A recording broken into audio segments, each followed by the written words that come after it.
नमस्कार दर्शक बंधु साई अनंत आश्रम चैनल को स्वागत।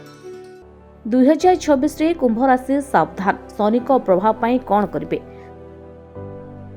2026 वर्ष आरंभ हेबाकू अल्प दिन रही पंजिका अनुसार कुंभ राशि लोक को 2026 रे विशेष सतर्क रहिबाकू पड़िबो कारण सेमाने वर्ष सारा शनि को साढ़े सती प्रभाव रहिबे।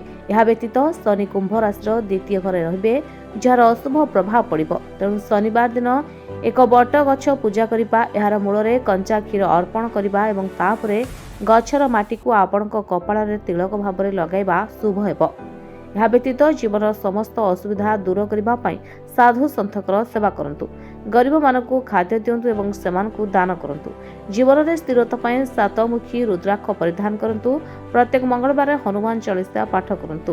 ଘରେ ତିଆରି କରୁଥିବା ପ୍ରଥମ ରୁଟି ଗାଈକୁ ଖାଇବାକୁ ଦିଅନ୍ତୁ।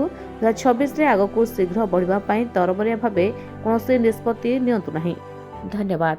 तमे पुओ को नहीं बाबा पाख आसला पर आपनकर कौन परिवर्तन है पुअर जो गोड़ हाथ फाटुला तार भी कौन परिवर्तन है?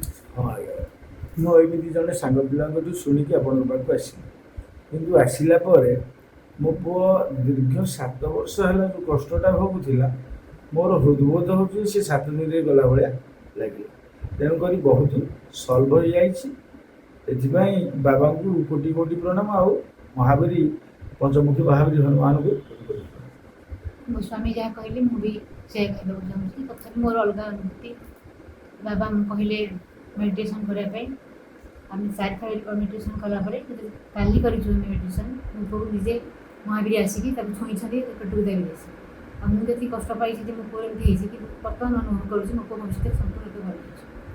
अच्छा पुओ एडी आसिले परे मोर जेती माने कष्ट थिला मो आगुरु जमा चाली पाउनथली एडी जेती सप्ताह भीतर आसिलेनी माने मते एते भल लागछि मो चालियो छु बुलियो छु खेलियो सब भल लागछि आगु मु किछि करै